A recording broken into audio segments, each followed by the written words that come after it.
Hello and welcome to Prairie Pulse. Coming up a little bit later in the show, we'll hear music selections from Natalie Fiddler.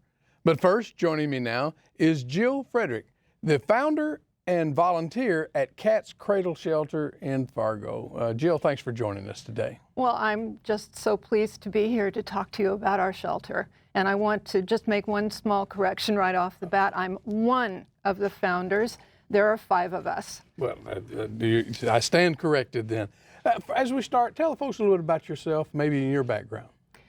Well, I came to Fargo-Moorhead about 27 years ago to teach at Minnesota State University Moorhead. I've been involved with Cat's Cradle since its inception and even before then when I was a volunteer at Minn Kota Paws. I'm more or less a native Midwesterner, but I grew up all over the world, so I'm happy now to call Fargo-Moorhead home. I've been here longer than anywhere else. Okay. Well, Cat's Cradle Shelter, when was it founded and why was it founded? Well, Cat's Cradle is a 501c3 nonprofit, and we were founded really about 8 years ago, almost to the day, in 2011, as a pound rescue. That means that when cats are taken to any one of the 3 local pounds, we wait the requisite legal time, and then if those cats aren't claimed, then we or one of the other rescues in town take them. And I do stress we're a pound rescue so that, for instance, we don't take surrenders. We'd love to, but we can't. So once the cats come to us, they are given a thorough vetting. They receive appropriate shots. They're tested negative for feline leukemia and FIV. They're neutered, they're spayed, and so on. And they stay with us until they find their homes. So that's what we do. Okay. Well, where is it located and what are your public hours? Oh, we're easy to find. We're at 9 9th Street South in Fargo, which is just off Main Avenue. For those people who live in town, we're right behind A1 Radiator. We're open for adoptions on Tuesday evenings from 4 to 7 and on Saturdays from noon to 5. Well, talk about the shelter's policy. You mentioned, I guess, a no-kill policy, or you talked about that, and how does that work? Well, since Cat's Cradle has been here,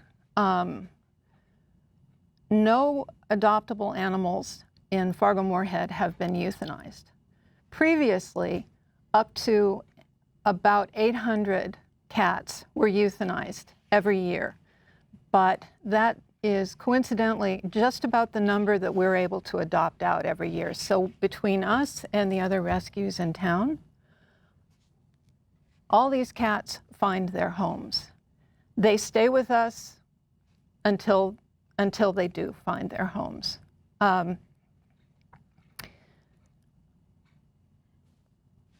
That's okay.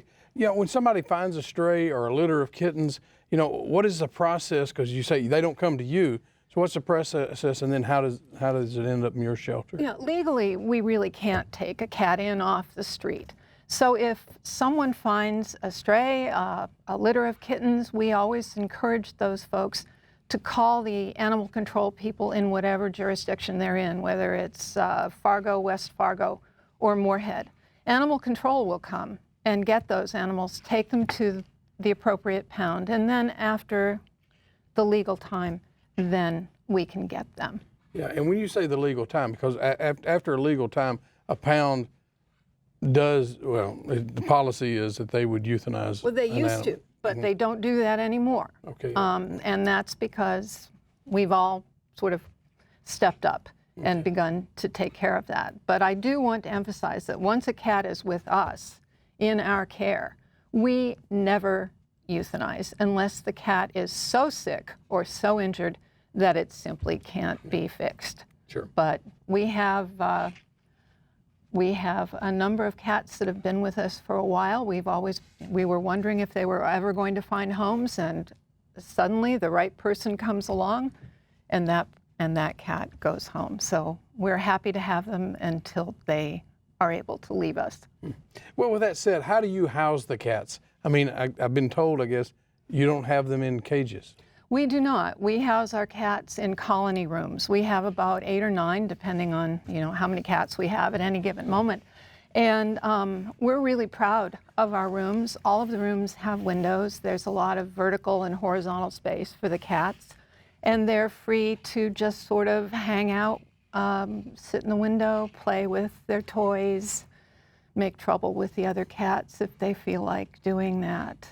So, yeah, the only time our cats are ever in crates is when they first come to us from the pound. They're given some initial vetting, including some deworming, and it takes about a week for a cat to shed both worms and eggs. So once they've sort of cleared their systems, then we can put them into their rooms. Okay.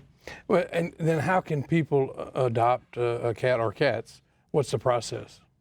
Oh, it's pretty simple. Come on down. We, as I say, we're open on Tuesday from 4 to 7 in the evening, and we're open on Saturdays from noon to 5. When you come in, one of our volunteers will take you through the shelter. We'll take everyone into each room. We'll introduce you to all of the cats, and we have a note card that we give to people so that they can put down the name and the room of a cat that they might be interested in. So when they've met everybody, they can go back and spend as much time as they might like to with a cat that seemed to fit the bill. Mm-hmm. Now, how do you match people up with the proper cat, or from what I've always been told, how do you match, or does the cat do that? Well, I think it has to be a little bit of both. We know our cats really well. We're in there with them. We see them interacting with the other cats. We see them interacting with people. We play with them ourselves. And so often when people say to us, here's sort of what I'm looking for, we can say, have I got a cat for you? But frequently what will happen is people will say, I saw this cat on your website. I'm really interested to meet him or her. They meet. It's not a good match. And another cat walks right up and says, hello, I'm the one for you. So. Well, with that said, I understand you've brought a special guest around. We might have heard him or her. Is it him or her? This is her. This is Burbank. And she's usually a lovely, lovely, docile little girl. She's our office cat. She's 15 years old. 15. She came to us from the West Fargo pound. How she got there, we don't know. No one told us. She's never told us. But she's been with us, oh my goodness, I think she's been with us for about 6 months. And actually, we're a little bit of hospice care for her. She's got a kidney issue. Mm-hmm. She's probably in renal failure, but that is okay by us. She really enjoys greeting everybody at the door. She likes hanging out on people's laps. She has really, since we've had her, she's actually done quite well. She's put on weight. She's still interested in life, and it would be great if she would come back here. Come here, baby girl. Burbank. Okay. Well, there we go. There we are. We'll ask Lori to come back maybe and get her. So we don't want you to jump. Although cats jump a long ways. She's pretty good at jumping. I don't think she'll break anything yet. But come here there. Thank you. Lori Green from our accounting office with a little help there. Thank you, Lori. Cat wrangler. Yeah, there you go. Well, okay. I understand you get quite a few cats who might be borderline feral or scared. Can you talk to us about the process to get them acclimated for people and for adoption? Yeah, sure. Truth be told, I mean, if they're really feral, there's not much we can do. But if we've got a cat that's under-socialized or just frightened, as why wouldn't they be?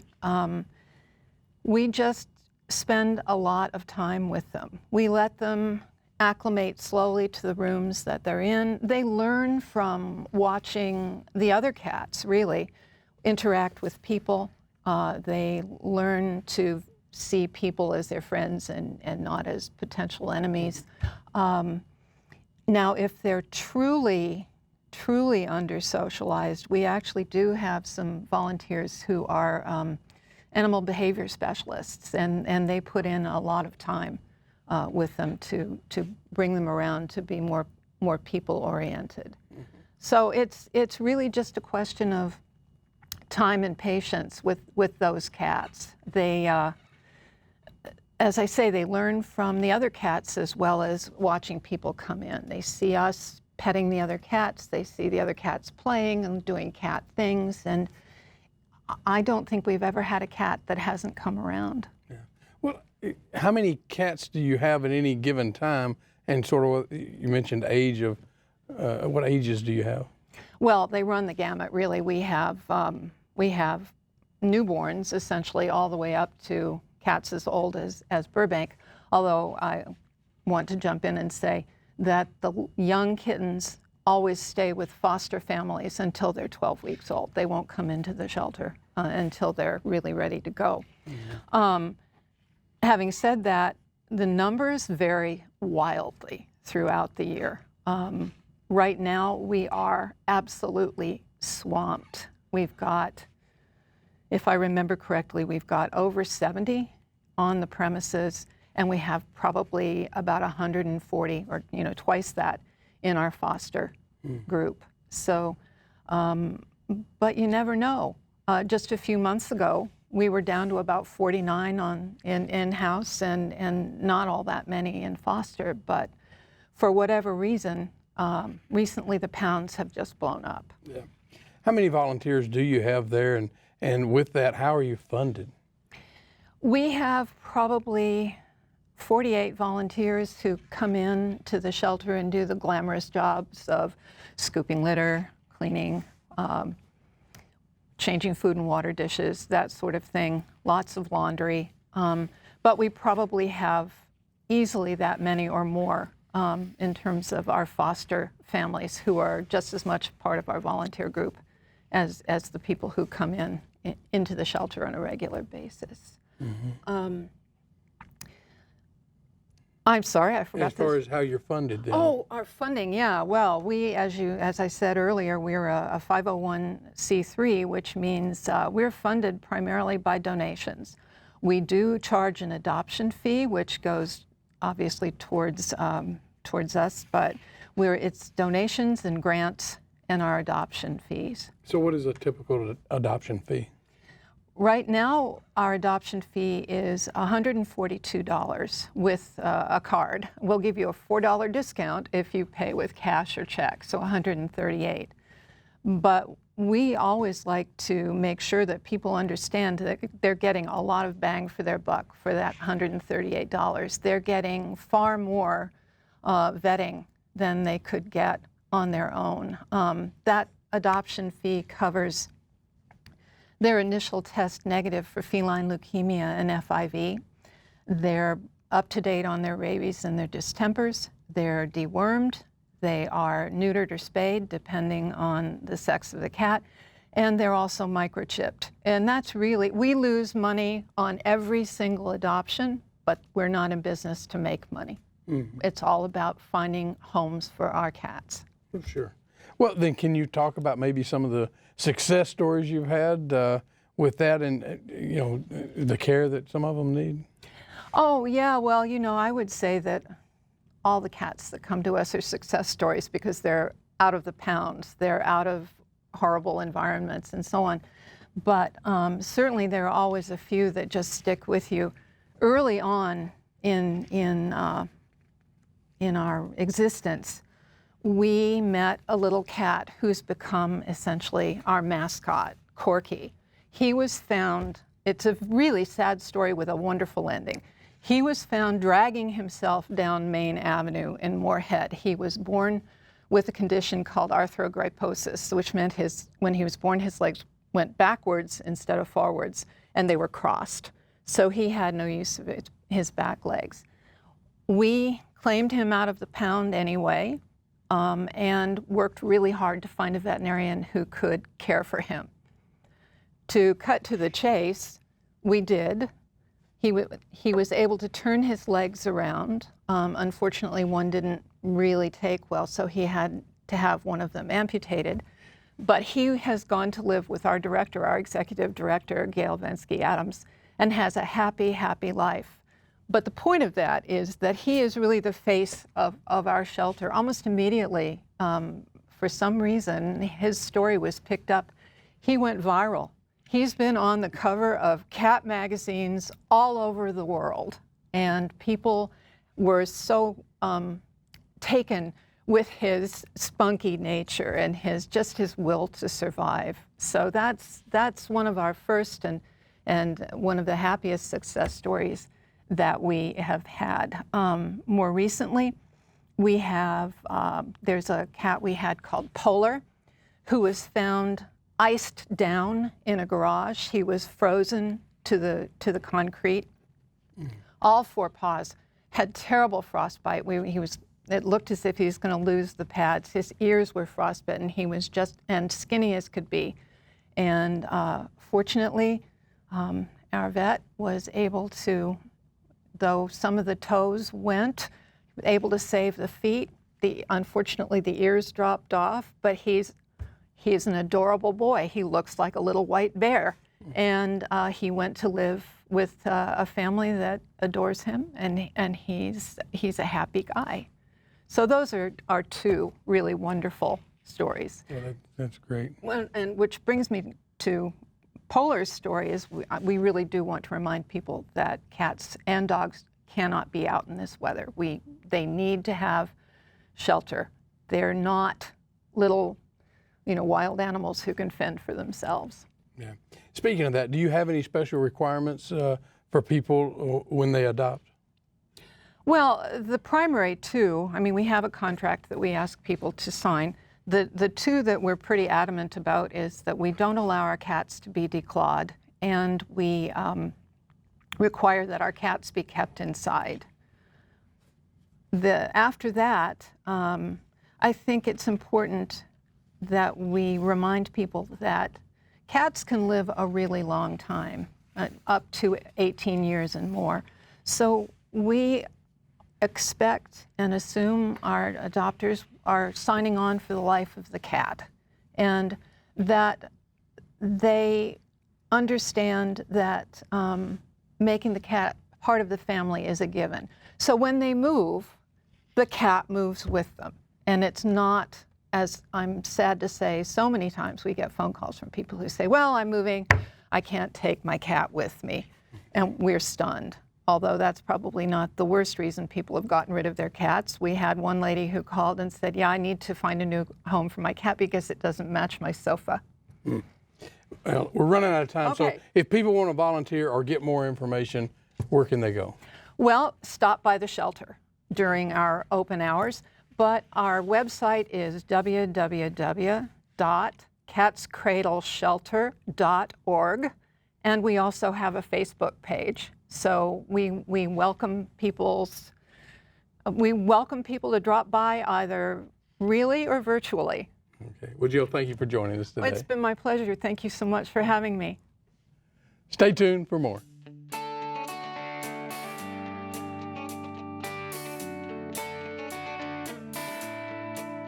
Natalie Fiddler is a fun-loving, talented alternative pop music composer and performer.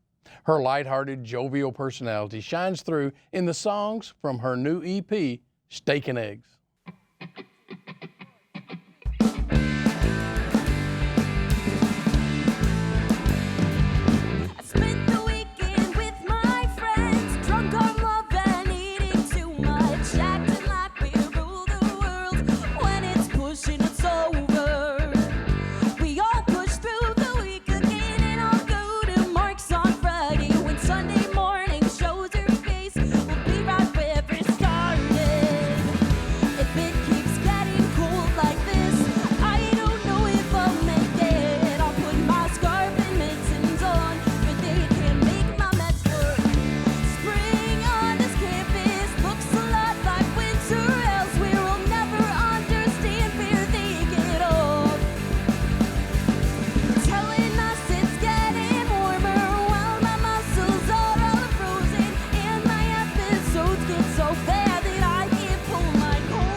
want you to have a good time. Telling me, do you really give a damn about my urge? I never saw it coming that you would be smart enough to give me blue lips. Seeing you would shake my SoundCloud.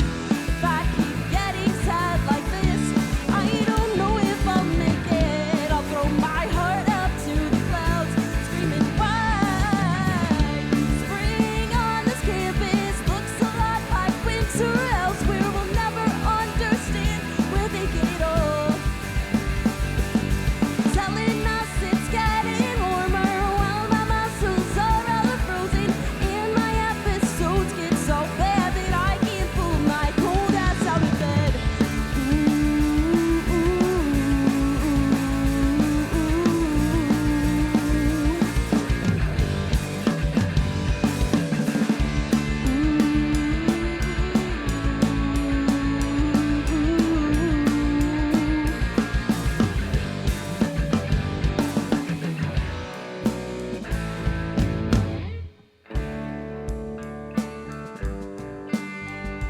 And if you ever laughed at me, you sure have a funny way of showing it.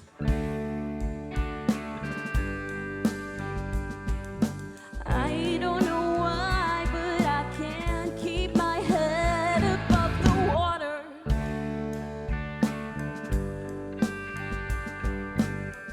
And as I drown, at least I get to swim among the fish.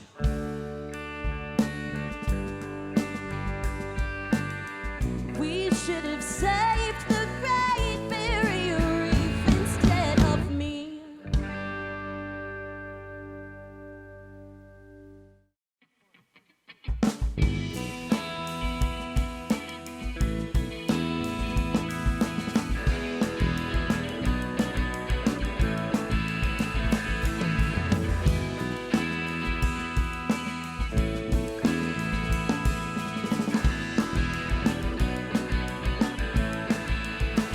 I didn't crash, I didn't burn, didn't hear, I didn't learn lessons no one bothered to teach. I didn't scream, I didn't cry, didn't even wonder why. In this life I live, it all just feels the same. But then you came along and showed just what you mean to me. Then you came and saw what we could be. Then I could see just what I had with you. No one really knows what we've been through. Oh, you. La-di-da-da-da-da-da. La-di-da is what they said when we all came crashing on their heads. La-di-da-da-da-da-da. La-di-da is what they said when we came crashing down.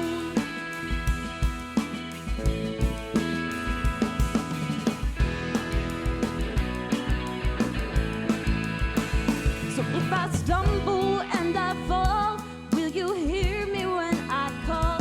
Things are changing every day. There's no need for any laws. I embrace all of your flaws. I wouldn't want you any other way. Yeah, yeah. La-di-da-da-da-da-da. La-di-da is what they said when we all came crashing on their heads. La-di-da-da-da-da-da. La-di-da is what they said when we came crashing down.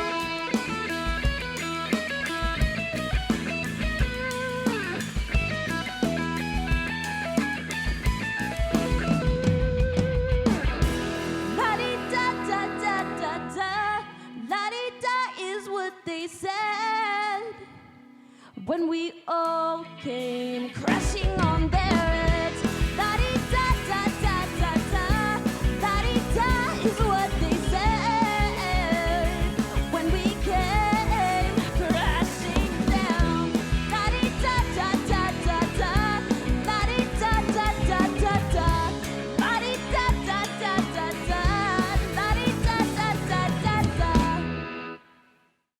Well, that's all we have on Prairie Pulse this week. And as always, thanks for watching.